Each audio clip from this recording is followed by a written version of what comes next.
sagga mukkadam Dhamma savana kalo ayam bhadanta Dhamma savana kalo ayam bhadanta Dhamma savana kalo ayam bhadanta Namo tassa bhagavato arahato samma sambuddhassa Namo tassa bhagavato arahato samma sambuddhassa Namo tassa bhagavato arahato samma sambuddhassa Kenasu niyati loko kenasu parikassati Kinsasu eka dhammassa sabbeva vasamanvagu Cittena niyati loko cittena parikassati Cittasya eka dhammassa sabbeva vasamanvagu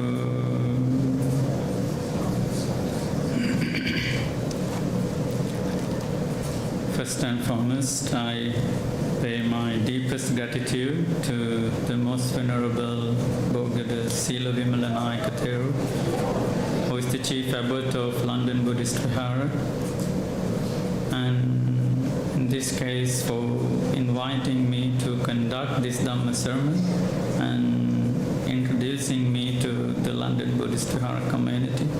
I greatly appreciate it.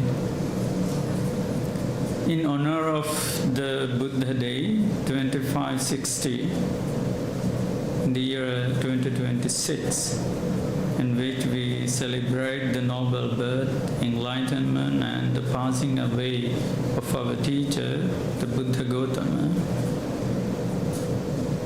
today we are about to listen to the Dhamma. Perhaps you might have already seen the topic, Inner Peace, Global Peace, the Buddha's Wisdom in a World in Crisis. In shedding light on this topic, I'm going to talk to you based on the sutta called the Citta Sutta, the discourse of the mind.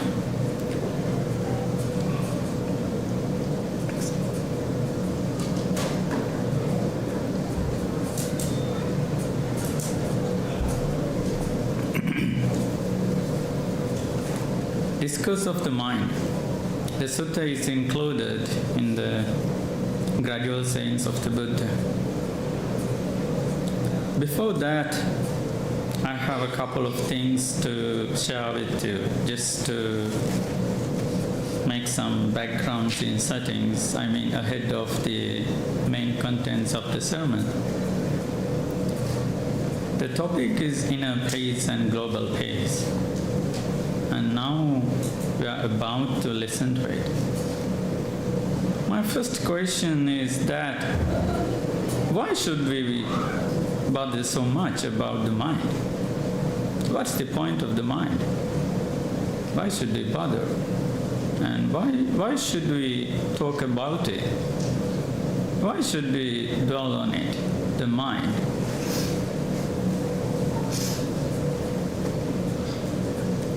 You know, when you look around the world, we can see different things. The driving forces, in a way, we can see different driving forces in our life, more broadly in the world. But when we narrow it down, there is one common quality everywhere. That's spread everywhere, one common quality. We say the sadharana dharma. It is an attribute of universality. It's the mind.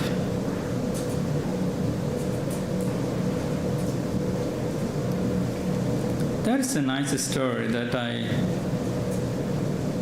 should share with you before this sermon. Once upon a time, there were a couple of friends who were living at the foot of the mountain.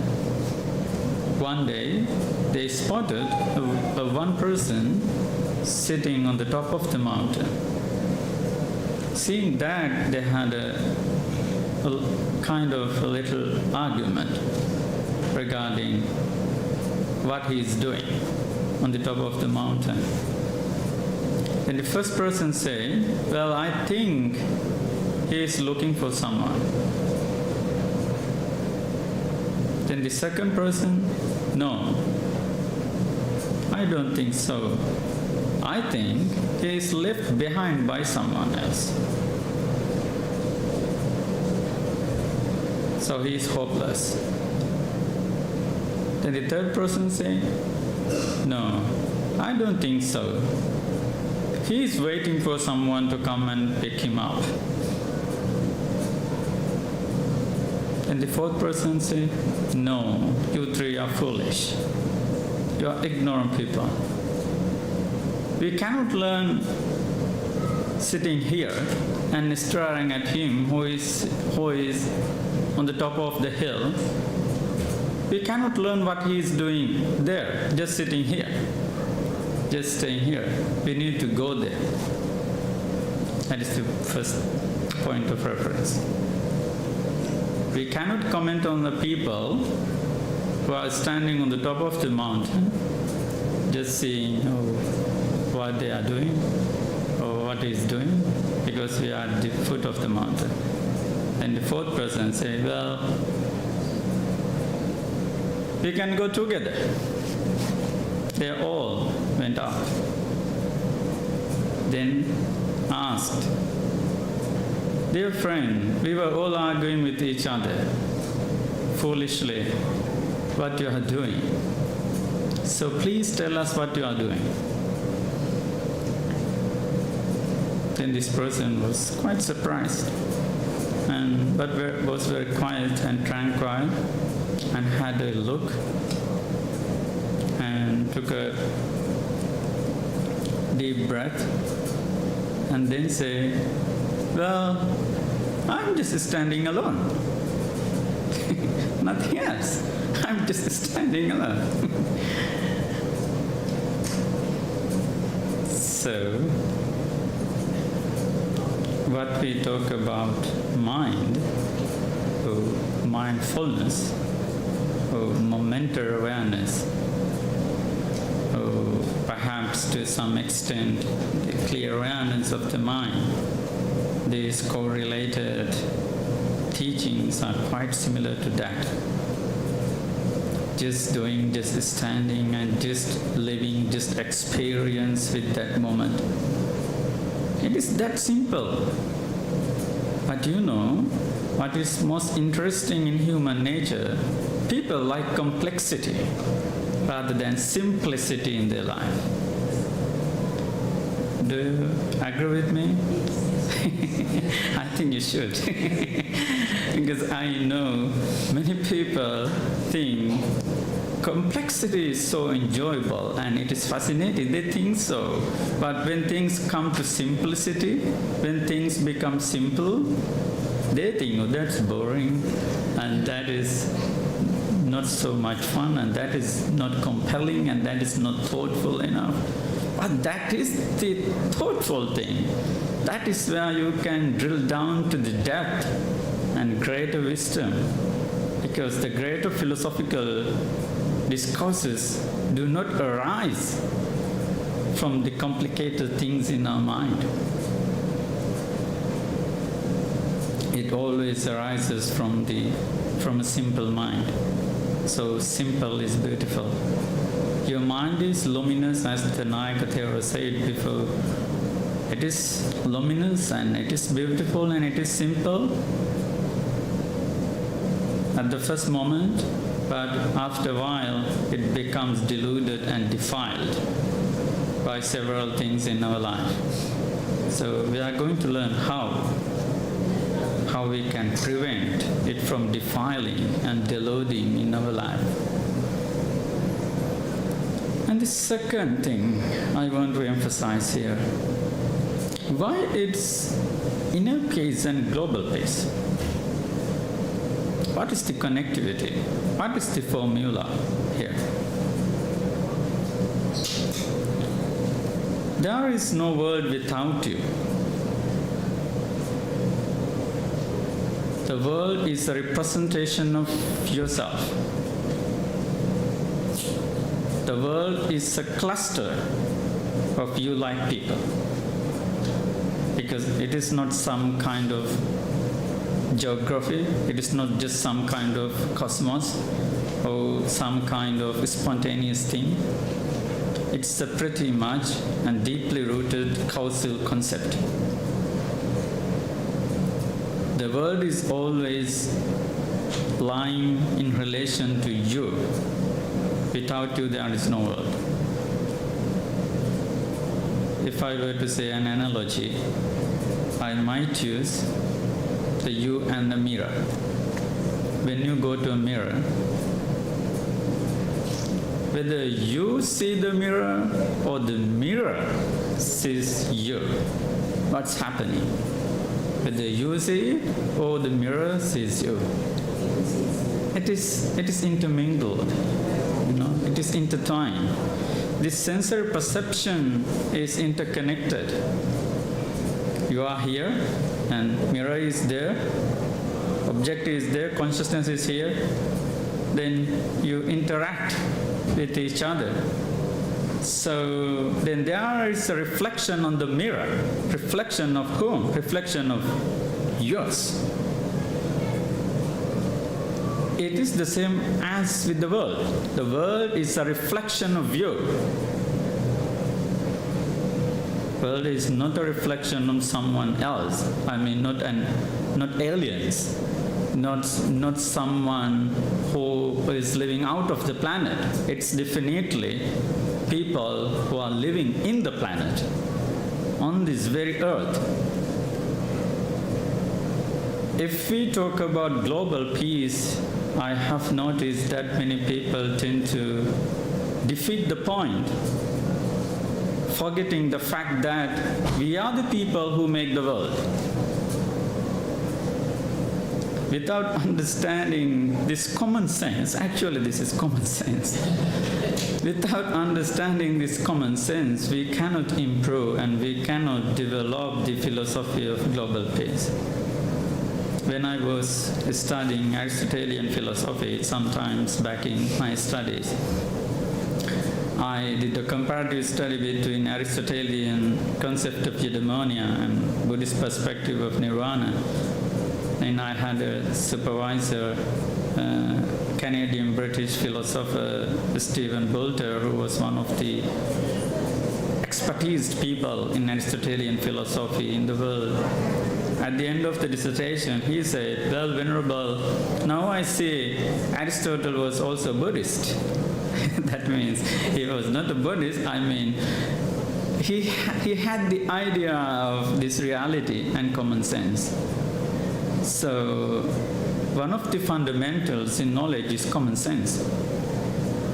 The mind is about, it arises with common sense, but we always forget about it. Today I want to really demonstrate the fact that we really need to get into the topic of mind, because that is the way we can raise awareness of inner peace for the sake of global peace.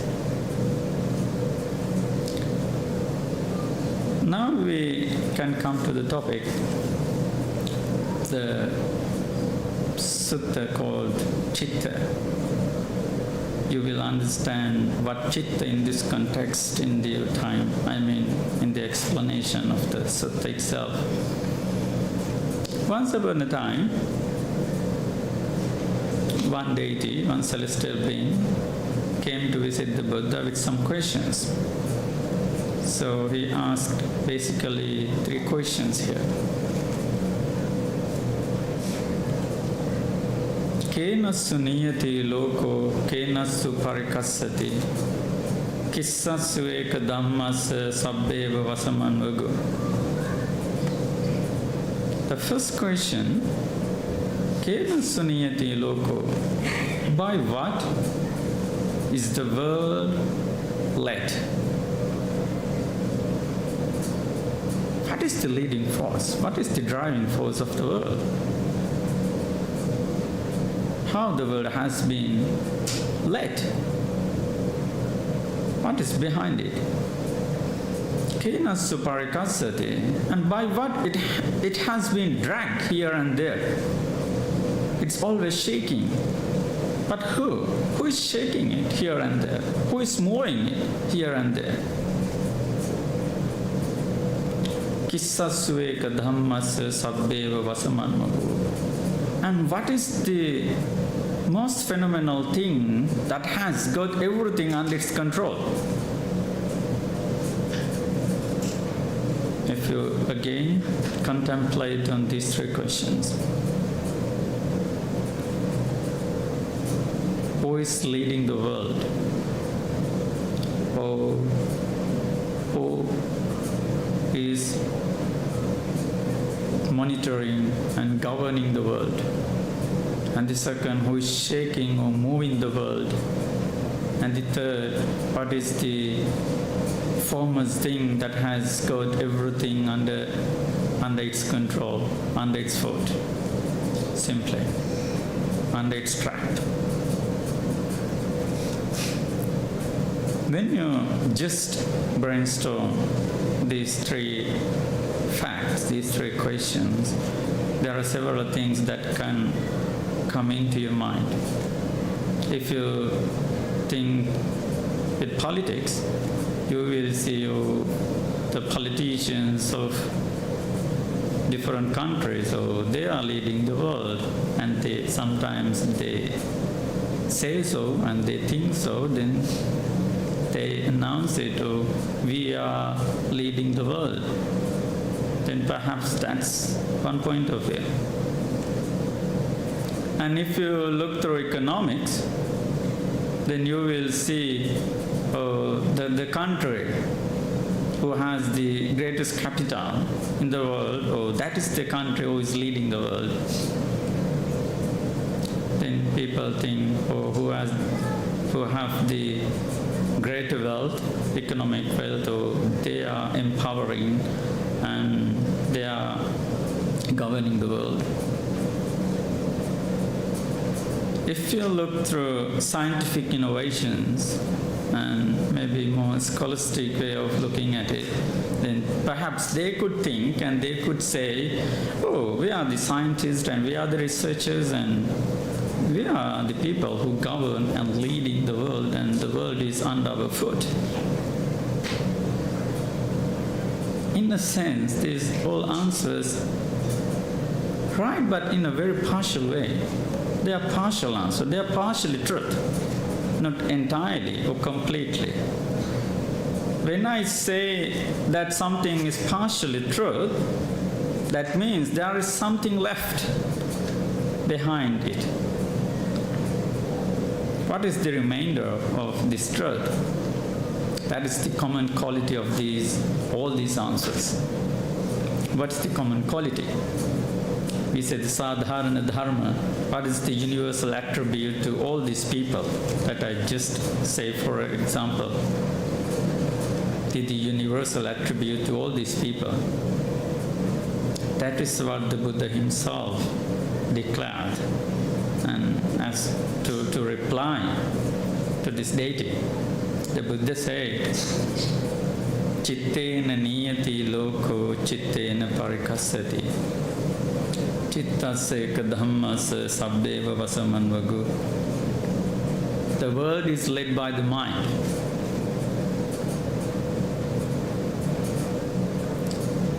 Cittena niyati loko, cittena parikassati.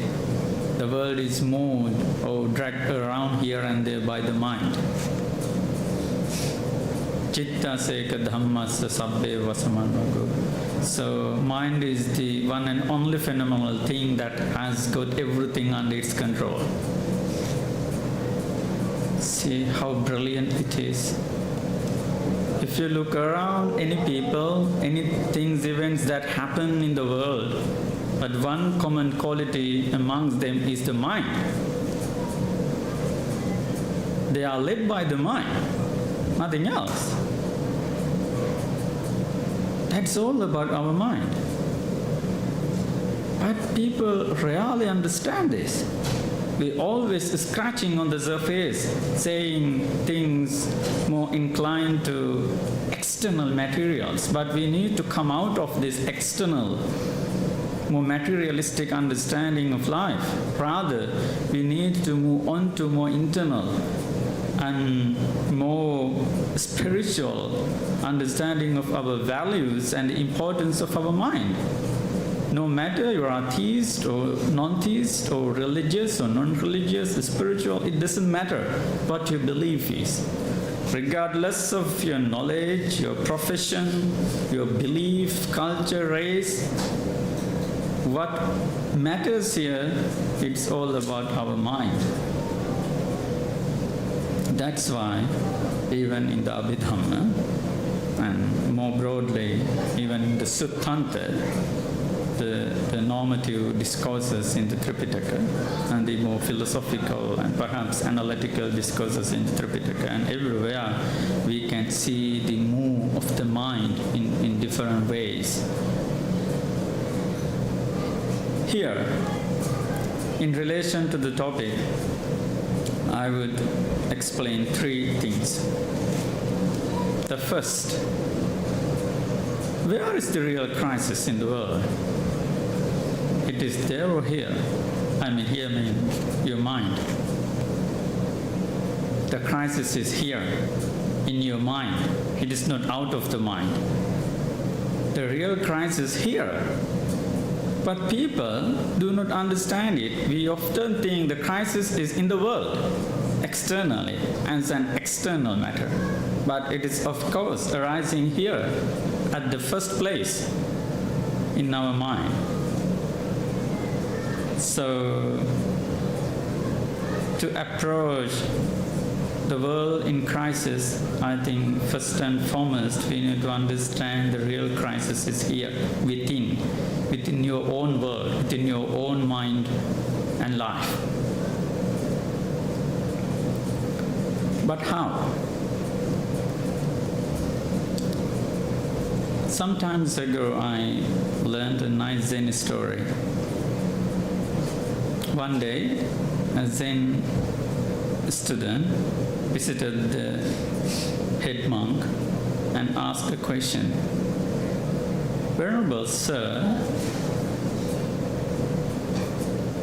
I want to save the world. Do you think I can? He wants to save the world. Then he asked, do you think I can do so? Then the master said, of course you can. Then the student, well, what should I do then? Then the master said, while walking, just walk. While sitting, just sit. Then the student, he was quite surprised. Is that all? Then the master said, yes, of course. But everyone does that. Do they? Everyone does that. Then the master said, no. When they are walking, they are thinking something different what they were doing when they were sitting. When they are sitting, they are thinking what they do after standing up, after walking or while walking. That means we never experience one thing at a time.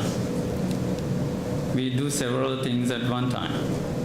We never stick to one thing. We never fully experience the present moment.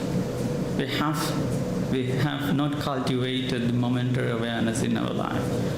But people talk about the global peace, to promote and establish global peace. And it's impossible. Sometimes it becomes hilarious when it comes to deep reality, because that doesn't give any sense at all. Because the peace, what we are talking about, is always arising here but not there. We need to allow some room and some practice for that, at least to experience this very moment. Do one thing at a time, but we hardly do it. Maybe even right now, who knows? The only person that knows is you, not me. I can see your physical presence here. I can assure your physical presence is here, 100%. But I cannot assure your mental presence is here. For any reason, I cannot do that because I don't know. You can do different things.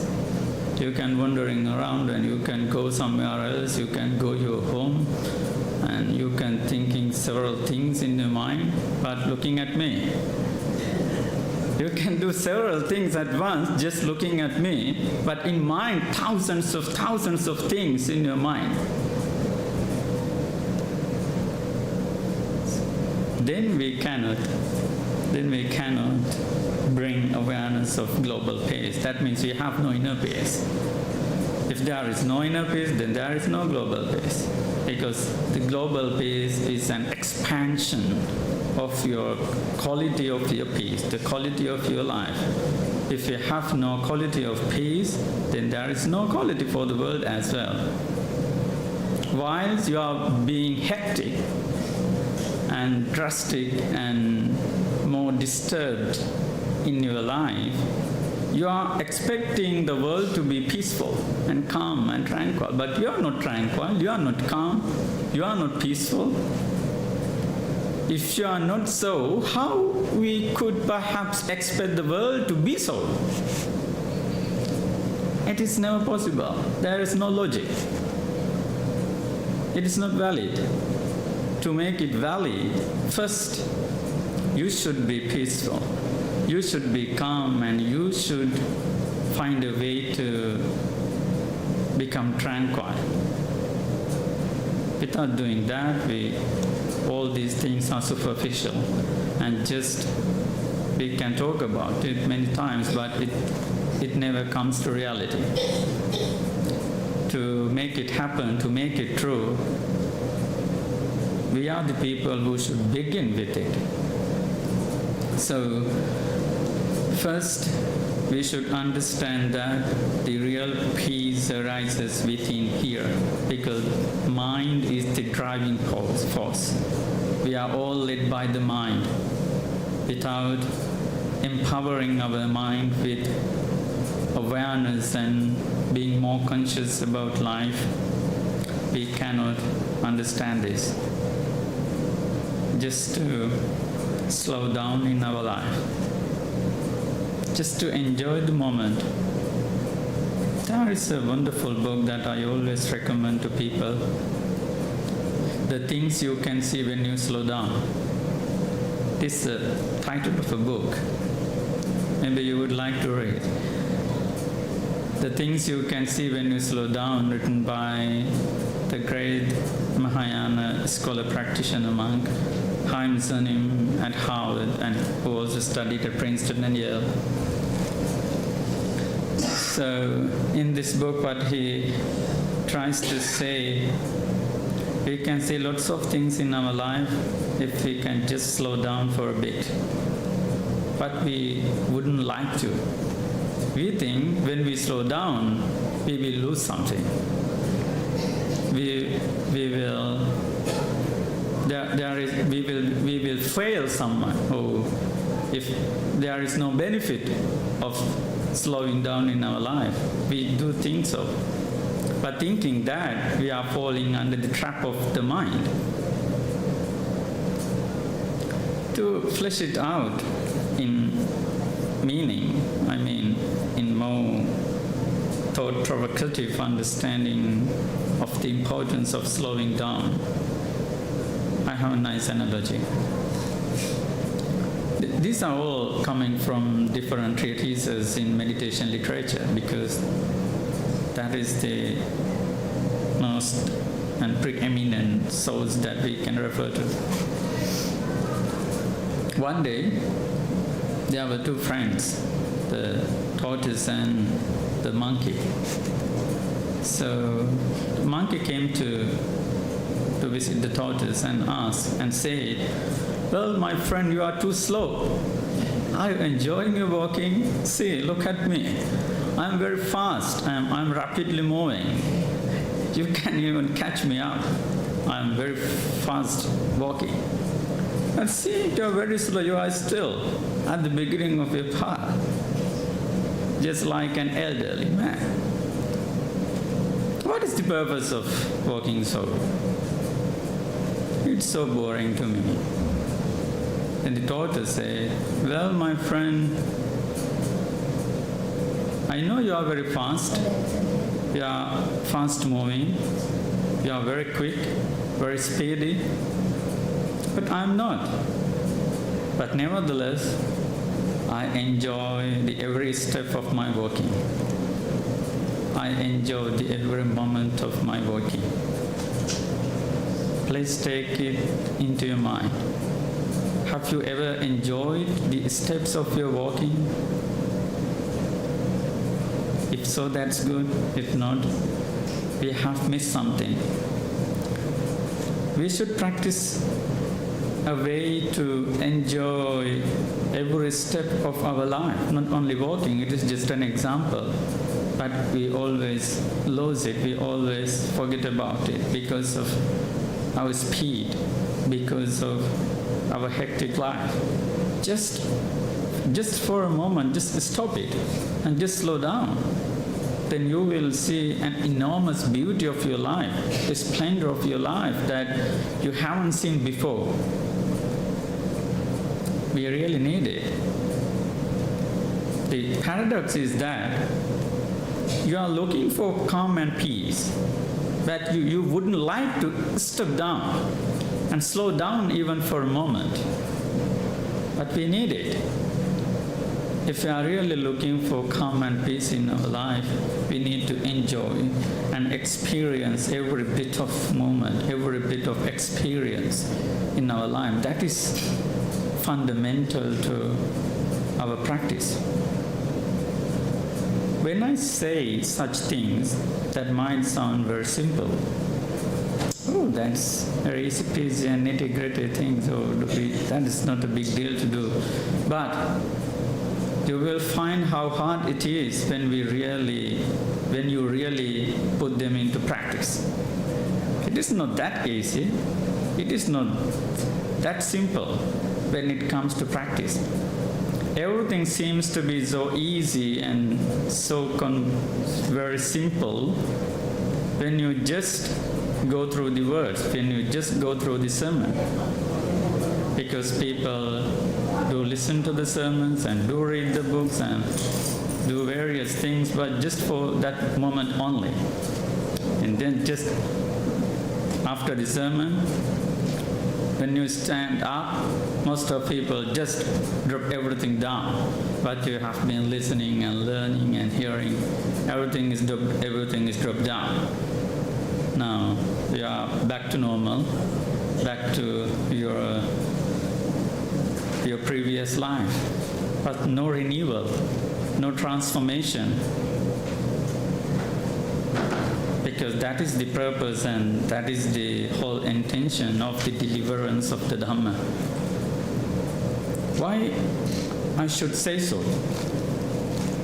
In the Theravada commentaries, more importantly, the Buddhism or the Dhamma has been explained not just as a theory, not just as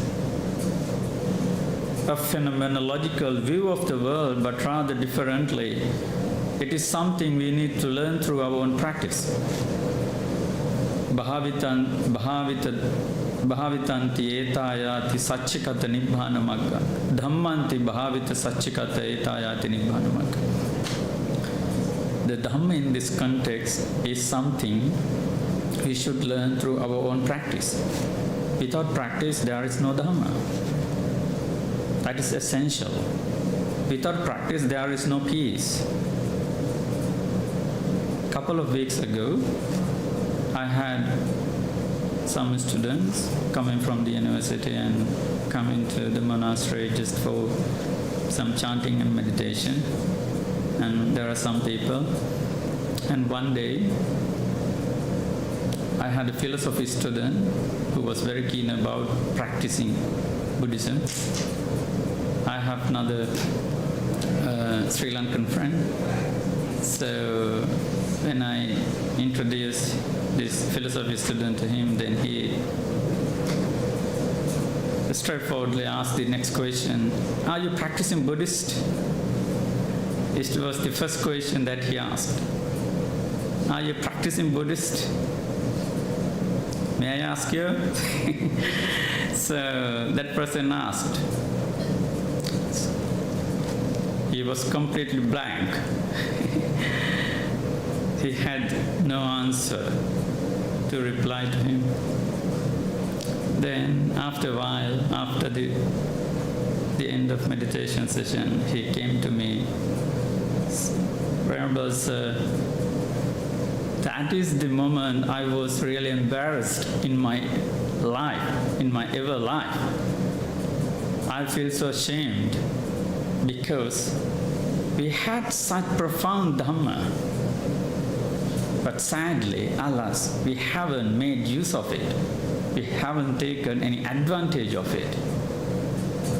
We have the heritage, we have the history, and we have the legacy, and we have everything, but we haven't used it. We haven't practiced along with it. So then what?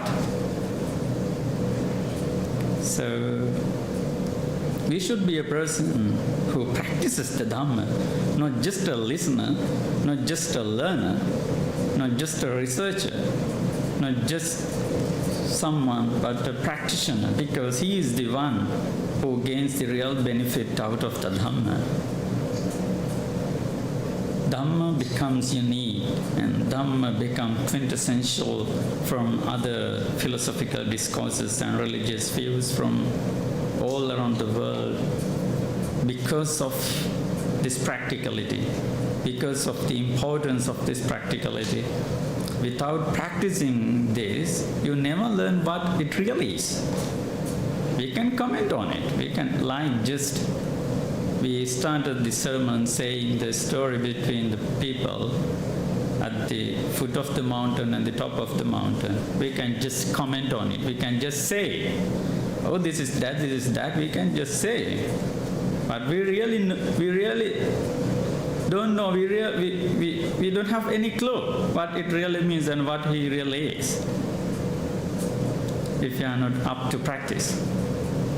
So, in my own understanding, to establish global peace and to treat the world which is in crisis, we really need to bring people's awareness towards the importance of practice, because that's what you can revive and you can be awake in your own life.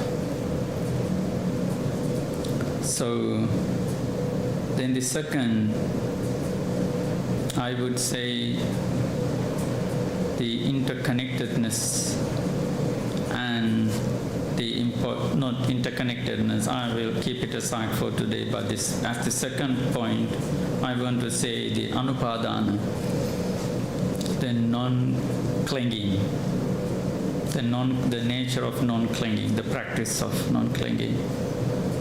I think we are attached to so many things in our life. That is very obvious. It is okay to do things and do your responsibilities and carry on your duties. But at the same time, we should remember that we don't have to carry them on. We don't have to carry them on our shoulders. We have to put them down. Once you are done, then you need to put them down and move on, move forward. But for the most of time, we wouldn't, and we are reluctant to do so. If I refer to the Sutta Alagadhupama, in the middle end sayings of the Buddha. This is well known.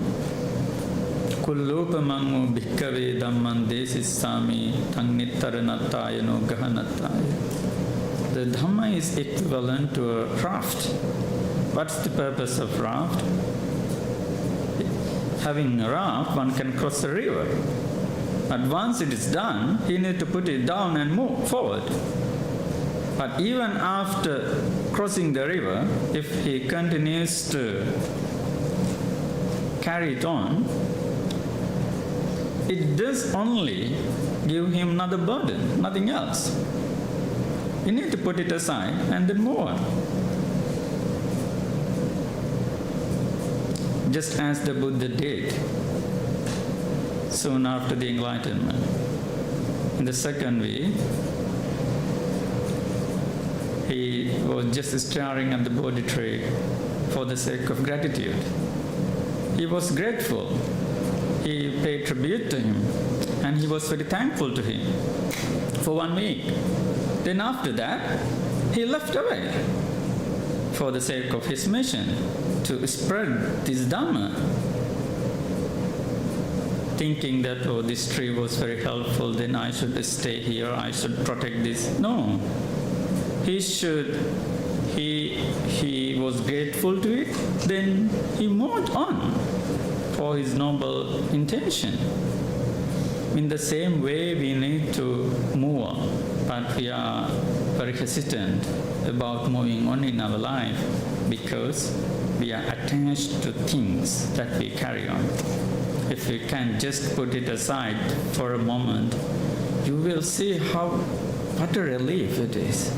Even right now, on your own shoulders, how many things and how much suffering and burden you are carrying every day. Maybe because of your children, because of your household life and your workplace matters and worldly matters, several thousands of things in your shoulders. In your mind, then you carry them on your shoulders. But you don't have to. Because if you really come back in and look into detail in your own mind, you will see what you are and how you are. Unless you do not understand this. Some times ago, there were two monks, the friendly monks. They were arguing, another argument. There was a mountain close to the monastery. It's a big mountain. So the one monk said, I think there is a mountain over there. Then the second monk said, no, I think it's in your mind. So one monk said, there is a mountain just close to the monastery. Then the second monk said, no, I think it's in our mind. No mountain.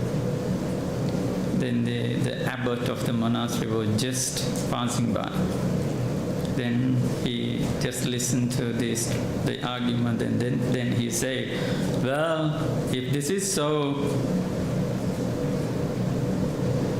your mind is very heavy because you are carrying a mountain on in your mind. If the mountain is in your mind, then you must be feeling very heavy and very tired, perhaps exhausted. You see? There are some things that inhabiting in our mind. The message I want to pinpoint here is that there are things that we carry on in our mind. If we just put them aside for a moment, you will see the relief and liberation and the emancipation that you might feel from that. Just look at and read the Thera Theri Gatha in the Sutta Pitaka, you will see the exclamation or proclamations of the noble sons and daughters, the monastics, how they have expressed their liberation, the joy of liberation, who were living in household life, but after liberated, they enjoyed and they exclaimed it, oh, how peaceful it is and how sorrowful I was before. We never understand it until we come to an end of our suffering and pain and this burden.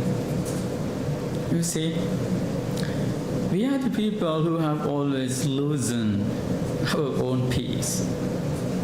It is not something done by God or it's something done by other celestial beings or someone from other alienated planets or other aliens. No. It's only you. You are the craftsman. You are the person who either makes peace or violence or calm or restlessness in your life.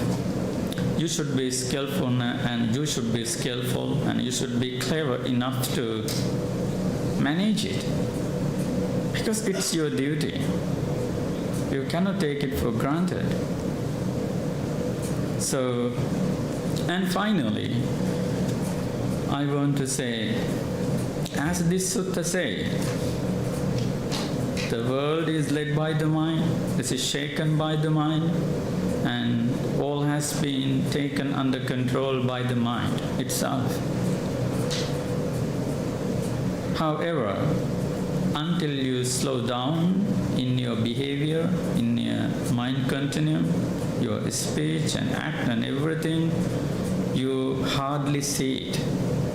What you all have to do is just to slow down and see what you are and who you are. To begin with, you can practice noble silence. This is one of the many essential things the Buddha advised us to do for the sake of cultivation of our mind. In the Arya Pariyasana Sutta, the middle length sayings of the Buddha, and elsewhere as well, Sannipatitanang vo bhikkhunan bhayankaraniya. When we gather together, there are two things we can do. Dhammi va kata aryo va tunhi bhavati. First, please talk about the Dharma, or please talk about something meaningful or useful, relevant to the development of your mind. If you haven't such, then please aryo va tunhi bhavati, observe silence, remain silent and tranquil. This is not said by me, but uttered by the Buddha himself. That is the beginning of our practice. That is the beginning of inner peace. In a world full of noise, we cannot find peace. But in a person who is full of calm and silence, we can find the peace. It is not to be found anywhere else other than you, because it is within an inch of yourself, within your mind and body. We say the microcosm and macrocosm. This is the micro world, this is the microcosmos. The world is the macrocosmos, if you like. That is the expansion of the whole life, all lives, I mean all human beings. So, at the end, you should come to an understanding that our life, understanding where my mind is and what my mind is important. To get into that, we need to begin with silence. It is said noble silence practice, which is always appreciated and by the Buddha and the disciples. This is not just some modern meditation technique, but it has been echoing down the ages, 2.5 millennia ago, not a simple amount of time, more than 2.5 millennia ago. So, if we really want to find peace, just remain silent for a moment, you will see it. You will experience the beauty of silence. But without silence or calm within, you cannot find calm or peace someone else. Because you look at the world through your own eyes. Eyes mean your own mind. If your mind is calm and peaceful, you can see a calm and peaceful world. If your mind is hectic and filled with noises and all the distractions, you never see a world which is calm and peaceful. That's how it comes to connection with global peace. Actually, there is no such thing as global peace. Global peace itself is a result of your inner peace. It is like it is the other side of the coin, if I say. Therefore, all in all, what I wanted to share with you today, it is the importance of understanding the presence of mind, which is key to pursuit of peace in the world. It's a more empirical study coming through your own practice, but not someone else's. If you want peace, then you need to practice it.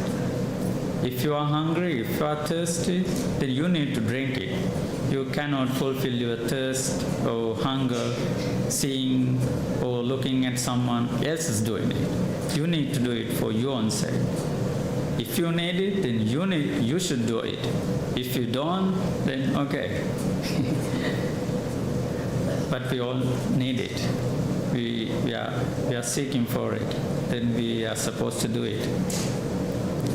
Well, before we summarize, I would like to have just 10 minutes. Yeah, we started 2:10, then we have 10 minutes. We can have the practice of noble silence to conclude our sermon today. I would like to invite you all to join this 10-minute reflection on what you learned during this sermon and to enjoy the beauty of silence within.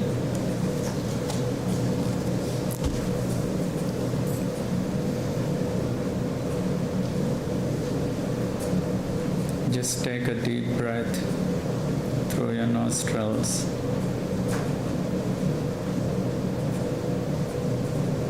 Then slowly release it.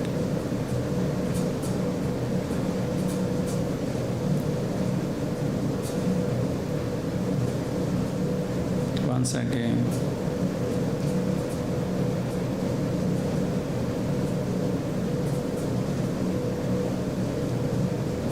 Another one.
experience the moment.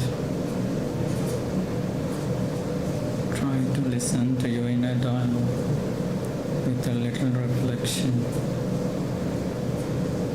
Silence has no definition other than silence itself.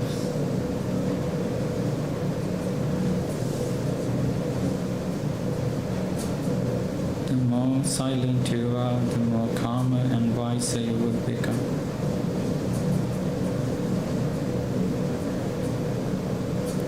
This is the way that allows us to gain real peace in the world. It begins within, then extends towards the whole world.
Sadhu, sadhu, sadhu.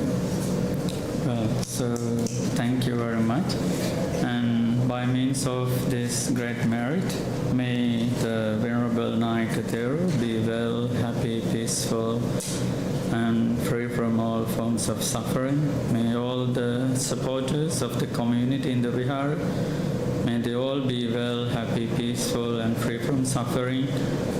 May the Venerable Nayakatheru and you all finally attain the supreme bliss of Nibbana. Sadhu, sadhu, sadhu. Akasattha ca bhummatta deva naga mahidhika punyantang anumoditva chirang rakhantu sasanang. Akasattha ca bhummatta deva naga mahidhika punyantang anumoditva chirang rakhantu desanang.